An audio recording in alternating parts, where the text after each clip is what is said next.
Hola a todos, mi nombre es Antonio Oliver, soy el jefe de servicio de microbiología del Hospital Son Espases en Palma de Mallorca, en España, y es un placer participar en esta edición del curso de Antibiograma 2025, en el que os presentaré este tema dedicado a la epidemiología y pruebas de sensibilidad de pseudomonas aeruginosa resistentes a las clorapenemas, las pseudomonas difícil de tratar, definición y alcance. Estos son mis conflictos de interés. Sabéis que la OMS ha actualizado recientemente, en 2024, su lista de patógenos, ¿no?, prioritarias para patógenos prioritarios desde el punto de vista de necesidades de investigación y desarrollo de nuevos antibióticos. Y como podéis ver, en el 2024 la Pseudomonas aeruginosa aparece en el grupo de alta prioridad. Es verdad que en el 2017 estaba en el de prioridad crítica. Yo personalmente pienso que debería haber seguido en esa categoría crítica. Y esto es debido a que Pseudomonas aeruginosa es uno de los principales paradigmas de la resistencia a los antibióticos, y eso se debe a su notable resistencia intrínseca, a su extraordinaria capacidad para desarrollar resistencia durante el tratamiento antimicrobiano, la creciente resistencia adquirida por vía horizontal a través de las betalactomasas de espectro extendido y sobre todo las carbapenemasas, y a la propagación global de cepas multiresistentes, lo que denominamos los clones de alto riesgo. Cuando hablamos de perfiles de resistencia en Pseudomonas aeruginosa, la cosa se complica además, ¿no? Hay definiciones, tenemos dos tipos de definiciones: la europea del ECDC, que habla de multiresistencia, para hacer referencia a resistencia a 3 o más de un total de 8 familias que veis en la izquierda de la diapositiva, o de resistencia extensa, para referirse a resistencia a todas menos una o dos de estas familias. Finalmente, pan-resistencia, para hacer referencia a la resistencia a todas ellas. En paralelo tenemos una definición algo más reciente, una definición americana del NIH de Estados Unidos, publicada en el CID hace unos años, en la que habla de perfiles DTR, resistencia difícil de tratar, y utiliza esta definición para agrupar la resistencia a todos los antibióticos antipseudomónicos de primera línea, que incluirían todos los antipseudomónicos beta-lactámicos clásicos y las fluoroquinolonas. Además de estas diferencias en las definiciones de los perfiles de resistencia, también tenemos que tener en cuenta las propias diferencias de los puntos de corte y cómo se definen en Europa por el UCAST, o en América por el CLSI, ¿no? Recordar que si bien todos en ambos casos se habla de las siglas S y R, pues hay una pequeña diferencia en la definición de las mismas, sobre todo en lo que afecta a la I, que para el CLSI es intermedio y para EUCAST es sensible, al igual que la S, aunque sensible con exposición incrementada, lo cual hace referencia a la necesidad de dosis más elevadas para el tratamiento de las infecciones por estas bacterias, ¿no? Y si eso lo reflejamos en las tablas de los puntos de corte, pues podríamos ver esas diferencias, ¿no? Para la mayoría de los antipseudomónicos clásicos, como la ceftazidima, piperacilina, el Astreonam o el imipenem, las quinolonas, entre otros, en que para EUCAST, ¿no?, las cepas salvajes sin ningún mecanismo de resistencia adquirida, pues estarían englobadas dentro de la categoría I, mientras que lo estarían en la S para el CLSI. Es una diferencia simplemente de definición, pero es importante tenerlo en cuenta. Os decía que la resistencia en Pseudomonas pues comienza por su notable resistencia intrínseca debido a la producción de una beta-lactamasa C inducible y la importante expulsión activa a través de bombas de esta bacteria y su menor permeabilidad, lo cual determina que para la mayoría de los antipseudomónicos clásicos pues sea necesario utilizar esas dosis más elevadas de lo habitual, y por eso decía, pues para el CLSI, como podéis ver en la diapositiva, pues para la mayoría de ellos aparecerían con esa categoría I de sensible exposición incrementada. Aún más preocupante es su extraordinaria capacidad para desarrollar resistencia durante el tratamiento antimicrobiano, y eso pues, lo hace a través de múltiples mecanismos, como serían las mutaciones que determinan la hiperexpresión de la beta-lactamasa C o la hiperexpresión de alguna de múltiples bombas de expulsión de esta bacteria, o la pérdida de la expresión de la oporina o PRD, que confiere resistencia a los carbapenémicos. Conjunto, todos los genes implicados en la resistencia mutacional de Pseudomonas aeruginosa se conocen como resistoma mutacional, y en el caso de Pseudomonas, como decía, es probablemente el resistoma más extenso de las bacterias que conocemos, ¿no? Tenéis en la diapositiva pues, un ejemplo de algunos de estos genes implicados en la resistencia mutacional. Entre ellos, pues cabría destacar aquellos que determinan la sobreexpresión de la beta-lactamasa C, que es un fenotipo que encontramos frecuentemente, que confiere resistencia a todas las penicilinas, cefalosporinas y monobactámicos clásicos, siendo únicamente, en este caso, pues sensible a las carbapenemas. O el fenotipo de la inactivación de OPRD, que precisamente confiere resistencia a estos últimos, ¿no? a las carbapenemas. Otro mecanismo mutacional característico de Pseudomonas aeruginosa es la sobreexpresión de bombas de expulsión, de tal forma que a través de mutaciones en los reguladores de las 4 bombas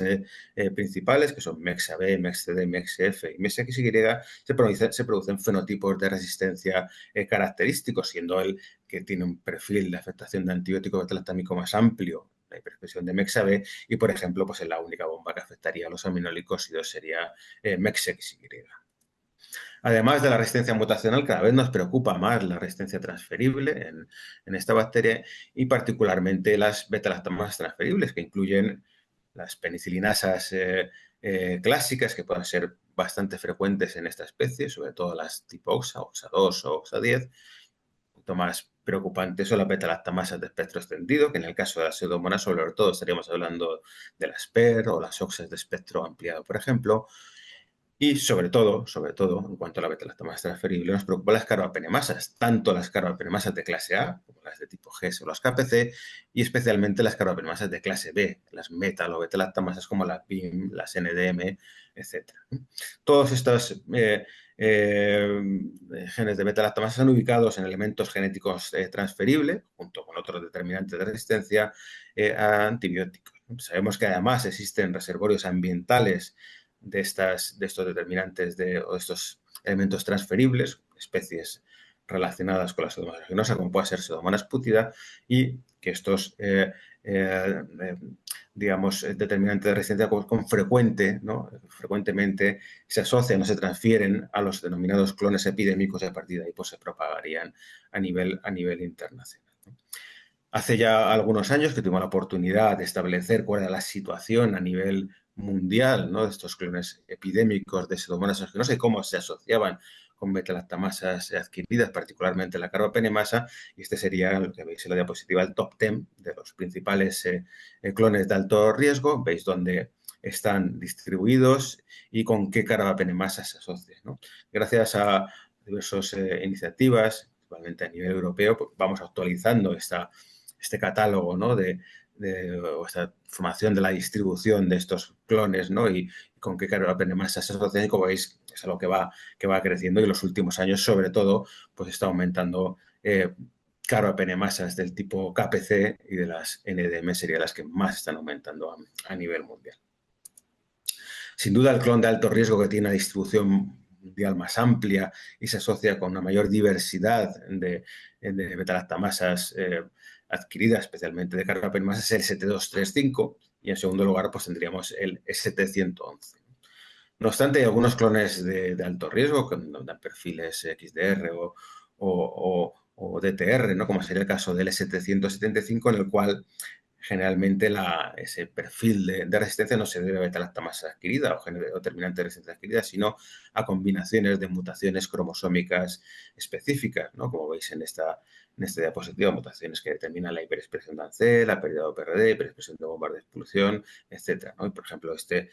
clon que os comento aquí pues, es particularmente prevalente en algunos países europeos, como por ejemplo en España. ¿Qué es lo que hemos tenido para tratar estas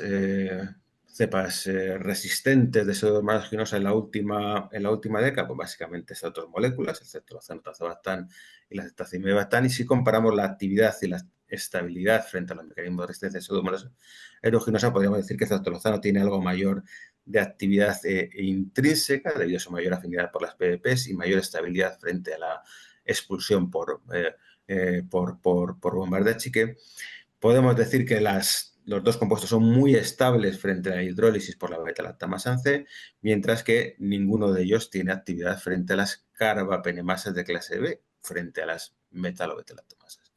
La ventaja de la tazidima-viactam respecto a ceftriaxona es su mayor actividad frente a las cepas productoras de beta-lactamasas de clase A, tanto las BLES como especialmente las carbapenemasas de clase A, las comentamos, las GES o las KPCs. De tal forma que si atendemos a los tres fenotipos de pseudomonas aeruginosas TTR, esa definición de pseudomonas difícil de tratar que comentábamos, pues el principal, o sea, el número uno en cuanto a frecuencia sería este, que es la combinación de mecanismos cromosómicos que llevan a la inactivación de la porina o PRD y la hiperproducción de la beta-lactamasa C. Globalmente es un fenotipo muy frecuente a nivel mundial y que, como veis, pues genera resistencia a todos los antipseudomónicos beta-lactámicos clásicos y, por tanto, únicamente tendríamos estas dos nuevas, bueno, no ya tan nuevas combinaciones, cetolozano, tazobactam y ceftazidima-avibactam. Este fenotipo lo podemos ver o poner de manifiesto fácilmente en el laboratorio con pruebas fenotípicas, como son el test de inhibición de resistencia por clozapina, test de inhibición de resistencia a imipenem y ceftazidima. Hay diversas formas de hacerlo, uno de ellos es utilizar medio Muller-Hinton con y sin clozapina, y en el caso de que tengas un test positivo verás que la resistencia a ceftazidima y imipenem se inhibe por la presencia de clozapina. ¿Y eso qué es lo que quiere decir? Pues es un test muy sencillo que puede ser muy útil, ¿no? En el caso de ser positivo, como decía, para ceftazidima y imipenem querría decir que la bacteria no produce ninguna beta-lactamasa adquirida y que la resistencia se debe a la hiperproducción de ANC más la inactivación de OPRD, ya que la cloxacilina es un potente inhibidor específico de las beta-lactamasas de tipo ANC. Si por el contrario el resultado del test fuese negativo, tanto para ceftazidima como para imipenem, sería muy sugestivo de la presencia de una carbapenemasa, mientras que si es únicamente negativo para ceftazidima y el imipenem no es o positivo o sensible, eso nos sugeriría que podría estar implicada una beta-lactamasa de espectro amplia. El segundo fenotipo de TR en cuanto a frecuencia a nivel mundial es la producción de las carbapenemasas de clase B, las MBL, ¿no? Son las carbapenemasas de las clases de las BIM, las IMPs, las NDM. Veis que estas beta-lactamasas confieren resistencia a todos los antipseudomónicos beta-lactámicos que disponíamos hasta hace muy poco, con la excepción de el treonam, de tal forma que sería una opción terapéutica siempre y cuando no haya un mecanismo concomitante de resistencia a treonam, lo cual es, por otro lado, bastante frecuente. A nivel fenotípico, lógicamente, decíamos, el test de inhibición por clozapina sería negativo. Lo que sí sería positivo es el test de inhibición por ETA o otros quelantes de cationes divalentes, que es un test que utilizamos para la detección de las metalobeta-lactamasas. ¿Veis ese test positivo, esa sinergia directa con imipenem y miropenem en este caso? Y por último, el tercer fenotipo DTR relevante en pseudomonas aeruginosa es la producción de una carbapenemasa de clase A, bien una GES o una KPC, ¿no? Esta conferirá resistencia a todos los antibióticos beta-lactámicos ahí listados en esta diapositiva, con la excepción de la ceftazidima avibactam. En este caso, el test de inhibición por clozapina también sería negativo, pero a diferencia de la MBL, también nos daría un test negativo de sinergia con ECTA. Por el contrario, lo que sí tendríamos es un test positivo de sinergia con avibactam, ¿no? Eso lo podemos hacer tanto con la carbapenema, tenéis en la parte de abajo de la izquierda, o con ceftazidima, por ejemplo, donde veis esa sinergia entre el avibactam y el beta-lactámico. Decíamos, ¿no?, que el ceftriaxona, tazobactam, entre los antibióticos disponibles hasta hace poco, pues es el que presenta mayor estabilidad frente al desarrollo de resistencia. Y esto lo veíamos ya en experimentos hace ya bastantes años, ¿no? Experimento de evolución in vitro, donde comparábamos el ceftriaxona con los antipseudomónicos betalactámicos, bueno, y no betalactámicos clásicos, y veíamos cómo el ceftriaxona, pues el desarrollo de resistencia ocurre de una forma más lenta y alcanza un nivel de resistencia menor cuando se utiliza una cepa wild type de referencia, como puede ser la PA1, aunque cuando utilizábamos cepas hipermutadoras, que tienen un defecto en el sistema de reparación del ADN, que les hace mutar mucho más de lo normal, hasta 1000 veces, pues veíamos que incluso para el ceftriaxona pues podía conseguirse esa resistencia. Eso nos permitió descubrir cuáles eran los mecanismos de resistencia implicados en el desarrollo de resistencia de tolozano, y eso pues nos llevó a saber que la resistencia de tolozano requería de, por un lado, mutaciones que determinan la hiperexpresión de la beta-lactamasa C, sumada a mutaciones que modifican el centro catalítico de la beta-lactamasa C de tal forma que hacen que ANCE sea capaz de hidrolizar de forma eficiente el ceftriaxona. Esos eran los datos que teníamos in vitro hace ya prácticamente una década. Luego empezó a utilizarse el ceftriaxona y efectivamente pues los datos in vivo pues nos han puesto de manifiesto que entre el 10 o el 15% de los pacientes tratados con ceftriaxona pues podrían desarrollar resistencia durante el tratamiento, y esa resistencia pues se debe a los mismos mecanismos que encontrábamos in vitro años antes, que es esa mutación del centro catalítico, principalmente del omega loop de la beta-lactamasa C, que determina esa resistencia al ceftriaxona. Generalmente es una resistencia cruzada con ceftazimib y bactam, pero lo más curioso, característico de esas mutaciones de resistencia, que lo que hacen es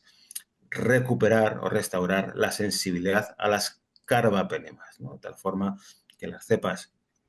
que desarrollan de resistencia a tolozano por ese mecanismo generalmente se vuelven de nuevo sensibles a las carbapenemas, y en ocasiones también ocurre lo mismo para las penicilinas, como la piperacilina, tazobactam. De hecho, no es del todo infrecuente pues,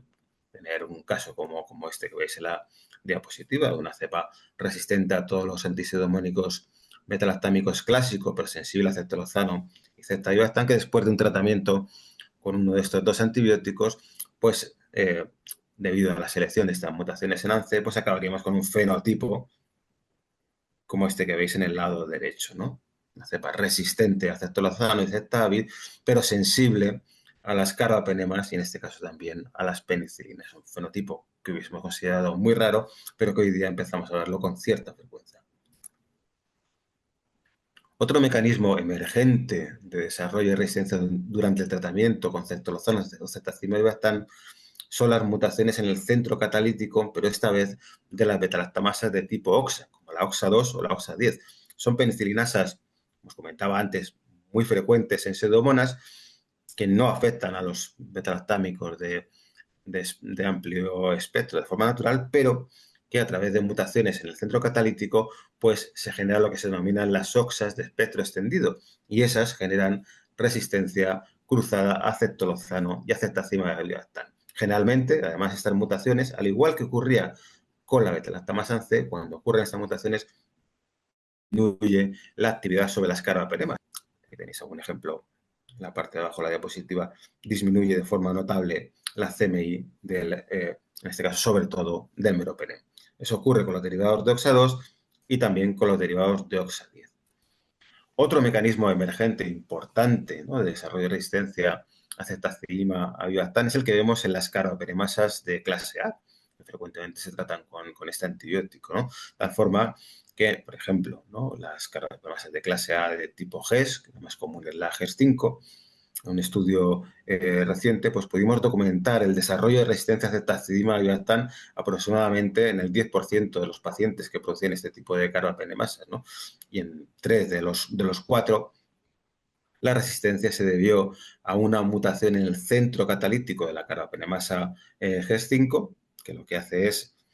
hacer que sea capaz de hidrolizar de forma muy eficiente la ceftazidima y la inhibición para Ivastan, pero al igual que ocurría con los otros ejemplos, esa mutación lo que hace es que estas carbapenemasas dejen de ser carbapenemasas, ¿no? Aumentando de forma muy dramática la sensibilidad a las carbapenemas. Eso mismo ocurre con las variantes, con las KPCs, de hecho es algo bastante común y muy estudiado en enterobacterias, en Klebsiella pneumoniae productora de KPC, que bajo el tratamiento de estas infecciones con ceftazidima y bactam, pues con cierta frecuencia se desarrollan, se seleccionan mutaciones en el centro catalítico que hacen que confieren esta resistencia a ceftazidima y bactam, pero que por otro lado hace que se vuelvan de nuevo sensibles a las carbapenemas. Frente a ese panorama, ¿no?, de resistencia creciente a ceftolozano y a ceftazidima y bactam, los últimos 2 años apareció un nuevo fármaco antipseudogónico, que es el imipenem relebactam, que tiene la característica de permanecer activo frente a todas las combinaciones de mutaciones de resistencia características de Pseudomonas aeruginosa, incluyendo aquellas que producen hiperproducción de ANCE, hiperexpresión de bombas de expulsión o mutación de la polina OPRD. Pero sobre todo, lo más característico, lo más relevante del imipenem relebactam es que sigue siendo activo frente a los mecanismos de desarrollo de resistencia por mutación a ceftolozano, tazobactam y ceftazidima y bactam. Todos los mecanismos que hemos comentado, las mutaciones en ANCE, las OXAs, en las metalactamasas de clase A, pues siguen siendo activos el imipenem relebactam. Hace ya algunos años también que pudimos estudiar a través de experimentos de evolución in vitro y demostramos cómo, digamos, el relebactam disminuye de forma muy drástica el desarrollo de resistencia a imipenem cuando utilizamos una cepa permutadora, la misma de antes, la PAMS, pues al final el desarrollo de resistencia acaba ocurriendo en cualquier caso, y eso nos permitió conocer cuáles son los posibles mecanismos de resistencia a imipenem relebactam in vitro, que sobre todo se deben a, por un lado, la combinación de la inacción de la polina OPRD con la sobreexpresión de la bomba de expulsión MEXA-B-OPRM, que es capaz, en cierta medida, de expulsar el relebactam. Quisimos, ¿no?, dado que el ceftolozano tazobactam era, digamos, el gold estándar de los antibióticos con mayor estabilidad frente al desarrollo de resistencia en Pseudomonas aeruginosa, quisimos comparar, ¿no?, el ceftolozano con el imipenem relebactam, y para ello utilizamos distintos clones de alto riesgo de Pseudomonas, el 775, 235, el 111, hicimos experimentos de evolución in vitro, ¿no? Y como podéis ver, pues el imipenem relebactam, el desarrollo de resistencia en los 3 casos era incluso inferior al del ceftolozano, ¿no? Los mecanismos implicados, de forma muy resumida, el mecanismo de resistencia de imipenem relebactam, sobre todo ligado a eso, la polina OPRD y la hiperexpresión o modificación de la bomba de expulsión MEXA-B-OPRM. Eso eran los datos in vitro, lo mismo que pasó con el ceftolozano. Cuando se ha empezado a utilizar el imipenem relebactam, también se han documentado los primeros casos de desarrollo de resistencia, en este caso en Estados Unidos, que es donde empezó a utilizarse. Y bueno, de forma muy resumida, pues los mecanismos de resistencia son los mismos que veíamos en los experimentos in vitro, es decir, sobre todo ligado a la polina OPRD y la hiperexpresión de bombas de expulsión. Otro de los problemas, lógicamente, que puede tener imipenem relebactam es que no es activo frente a las cepas productoras de carbapenemasas, que es un problema creciente a nivel mundial, ¿no? En este artículo publicado hace 2 años, ¿no?, pues se pone de manifiesto cómo esa prevalencia de producción de carbapenemasas, concretamente dentro de las cepas resistentes a las carbapenemasas, es muy variable a nivel mundial, ¿no? Por ejemplo, en Estados Unidos únicamente el 2% de las cepas resistentes a meropenem lo serían por producción de carbapenemasas, mientras que en Centro y Sudamérica pues estaríamos hablando del 70%, ¿no? También es muy variable a nivel mundial el tipo de carbapenemasa implicada, aunque sí que es algo bastante común, ¿no?, que generalmente estas carbapenemasas están ligadas a los, digamos, comentados clones de alto riesgo, especialmente, como os decía, el ST235, que es el más prevalente a nivel mundial. En Europa también hemos mirado, ¿no?, los perfiles de resistencia y su asociación con producción de carbapenemasas, ¿no? Por trabajo que publicamos hace un par de años, pues podéis ver cómo la prevalencia de Pseudomonas DTR globalmente en Europa sería del 13% y las cepas productoras, las cepas XDR, pues en torno a un 25%, aunque, como ver, hay una gran variabilidad geográfica, ¿no? A nivel también europeo, ¿no? Globalmente, en torno al 20% de las cepas de Pseudomonas aeruginosa producirían beta-lactamasas adquiridas potentes como las caropenemasas o las BLES. Pues a nivel europeo también, comentaros como a nivel clonal, ¿no? Con gran diferencia, como veis, es el clon más extendido a nivel europeo, también sería el ST235. En España hemos hecho, digamos, un estudio, dos cortes nacionales, donde hemos estudiado más de 3.000 cepas y hemos comparado, ¿no? A nivel de país, ¿no? Pues cómo ha sido la evolución de la resistencia a Pseudomonas aeruginosa en los últimos 5 años. Inicialmente, bueno, los resultados que obtuvimos eran bastante positivos y alentadores, ¿no? Ya que, como podéis ver en esta diapositiva, pues la resistencia entre el 2017 y el 2022, pues ha disminuido de forma notable en España, ¿no? Por ejemplo, si atendemos a los perfiles XDR, en el 2017 eran un 15%, mientras que únicamente representaban un 6% en el 2022. O aquí tenéis el perfil DTR, era un 4% en 2017 o únicamente un 2% en el 2022, ¿no? También había descendido incluso ligeramente, aunque esto no llegó a ser estadísticamente significativo, la prevalencia global de cepas productoras de carbapenemasas, pasando de un 3,1 a un 2,1%, ¿no? Eso es un resultado positivo, pero que, sin embargo, cuando analizamos la proporción de cepas productoras de carbapenemasa entre las resistentes a meropenem, esto había aumentado notablemente, pasando de un 18 a un 29%. Es decir, globalmente la situación de resistencia había mejorado, pero la proporción de cepas productoras de carbapenemasas respecto a las resistentes a las carbapenemasas había aumentado y casi se había duplicado. ¿Y eso a qué se debe? Pues se debe a un cambio en la epidemiología clonal, ¿no? de las cepas implicadas en esta resistencia, de tal forma que el clon mayoritario en España siempre ha sido el ST175, que no se asocia con la producción de carbapenemasas, y ese clon pues, ha ido disminuyendo o está disminuyendo en los últimos años, mientras que, por el contrario, lo que ha aumentado de una forma muy significativa es la proporción del ST235. Recordar que es el que se asocia con la producción de carbapenemasas, ¿no? En España habría pasado pues, de un 12% en el 2017 al doble, al 24% en el 2022, ¿no? Y si veis de una forma más gráfica, es como el ST175 no se suele de forma mayoritaria asociar con producción de carbapenemasa, mientras que en la mayoría de los casos el ST235, como os decía, lleva asociada una carbapenemasa. Por tanto, esa epidemiología clonal tiene un impacto muy grande en la prevalencia de mecanismos de resistencia adquiridos.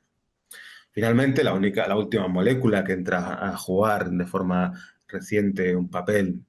relevante en el tratamiento de las infecciones por pseudomonas aeruginosa, como sabéis, el cefidrocol, que es una nueva cefalosporina que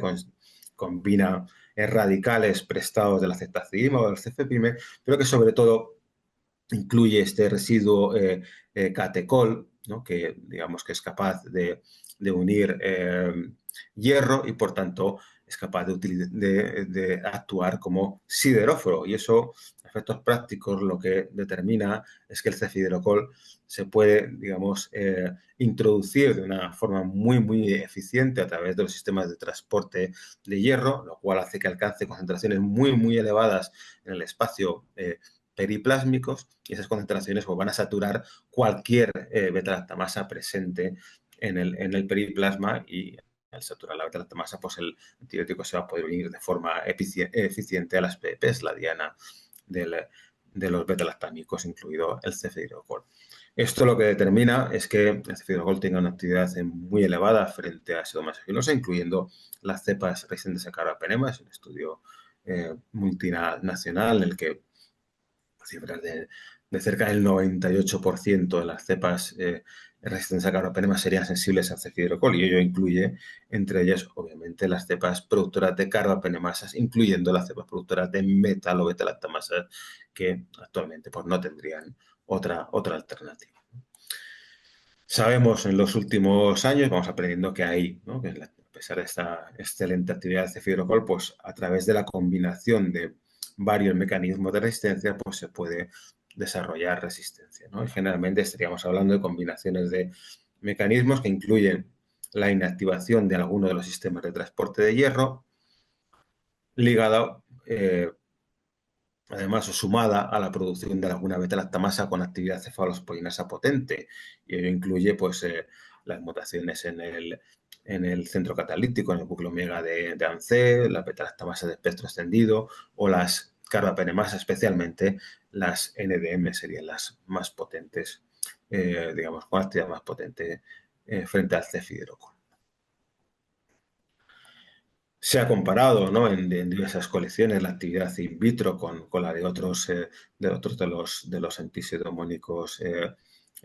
nuevas combinaciones de beta-lactámicos con inhibidores de beta-lactamasa y para las combinaciones de mecanismos de resistencia cromosómicos, de forma muy resumida, podríamos decir que el cefidrocol estaría más o menos al mismo nivel que el imipenem relevantán. Y como os decía, sobre todo el cefidrocol lo que aporta como valor añadido es su actividad frente a las metalobeta-lactamasas. Nada más, ya para concluir, para ir terminando, ¿no? Asistimos, como hemos podido ver, a un panorama en el que nos metamos a un creciente número y diversidad de mecanismos de resistencia frente a un creciente número y diversidad de nuevas opciones terapéuticas que se van incorporando, ¿no? Y por tanto, muy necesario que a nivel fenotípico, genético, desde los servicios de microbiología, pues que podamos diagnosticar y diferenciar estos mecanismos para poder seleccionar los mejores tratamientos frente a cada tipo de infección concreto de Pseudomonas DTR, ¿no? Como conclusión, pues podemos decir que Pseudomonas aeruginosa exhibe una extraordinaria capacidad para desarrollar resistencia a los antibióticos mediante la selección de mutaciones cromosómicas, ¿no? Y que los nuevos beta-lactámicos, como el ceftolozano, pues exhiben una mayor estabilidad que los antipseudómonicos clásicos frente a esto.